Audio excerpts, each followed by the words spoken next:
זה בית ספר שחצי מהתלמידים בו יהודים, חצי מהתלמידים בו ערבים. אנחנו ההורים החלטנו לעשות איזושהי פעילות משותפת, כמו הרבה פעילויות, אבל החלטנו לשחק כדורסל ביחד. השנה הקמנו נבחרת, פעם ראשונה אנחנו משחקים בליגה למקומות עבודה, נגד נבחרות ממשרדי הממשלה, מחברות עסקיות.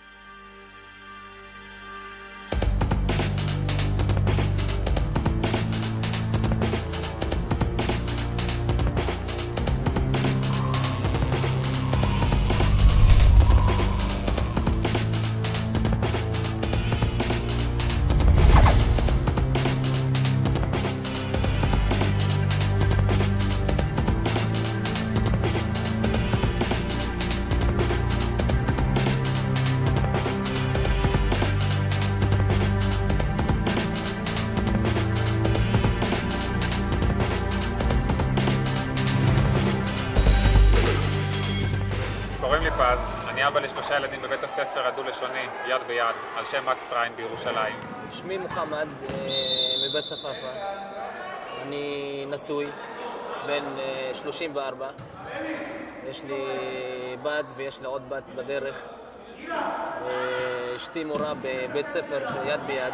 שמי בשיר, אני בן 32, נשוי, אני במקור מהצפון, ממקום שנקרא זלפה. אני בעיסוקי, אני רואה חשבון. אני עובד כרב, אבא לשלושה ילדים מקסימים. They're playing basketball.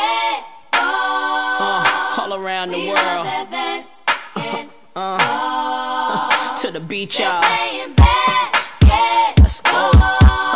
All around the world. Y'all know this is so that.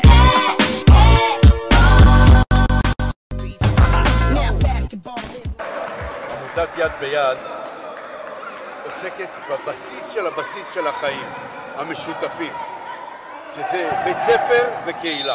הגעתי לקבוצה דרך הקהילה, ומאז נקשרתי. מה שמחזיק אותי שם זה לא המשחק דווקא, זה יותר האנשים. כי לשחק כדורסל, אני שיחקתי במקומות אחרים, אבל האווירה שם היא משהו, חוויה בפני עצמה. יש המון שונות בקבוצה. אנשים מרקעים שונים לגמרי. ערבים, יהודים, דתיים, חילונים, משכונות מכל רחבי ירושלים. אנשים שלא היו נפגשים בסיטואציה רגילה. ופה פתאום נפגשים, אבל לא פשוט במקום שמחבר בינינו. לא באיזה דיון על העימות והקונפליקט. יוצא מדי פעם מפטפט את זה, אבל זה כבר מקום של אהבה, מקום של היכרות, מקום של חיבור, מקום של בני אדם, שכולם ביחד. ממש הפכנו להיות מעין קהילה חיה ונושמת, והקבוצה עכשיו מתחילה להגד סביבה עוד ועוד אנשים, תלמידים שבאים עכשיו כבר לעודד, ונבחרת נשים שמתחילה לקום. אנחנו סביב הספורט הזה, זה מתחיל ליצור איזשהו באז טוב של משהו חיובי שקורה ביחד. הקבוצה הזאת היא חלק ממארג קהילתי שיש בירושלים. מסביב לבית הספר הדו-לשוני המשותף, שלומדים בו 600 ילדים, יש מאות רבות ואלפי מבוגרים שקשורים בקשר אחד עם השני כל הזמן. אז יש להם מקהלה, ויש להם קבוצת כדורסל, ויש להם פעילויות משותפות, טיולים, זאת קהילה משותפת.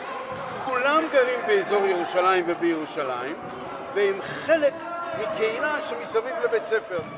בגלל זה הם גם משחקים כדורסל, והם משחקים, והם גם מנצחים. הילדים לומדים ואוהבים את הספורט, משחקים ביחד, רואים ששיתוף הפעולה הוא על בסיס של ספורט, הוא על בסיס של כדורסל, אין בכלל משקל לנושא הלאומי. Look, if you had one shot, one opportunity to seize everything you ever wanted. I want to ask you if you can please help us fund this wonderful, wonderful project. It's an amazing thing to support, and I invite you to be part of this wonderful thing.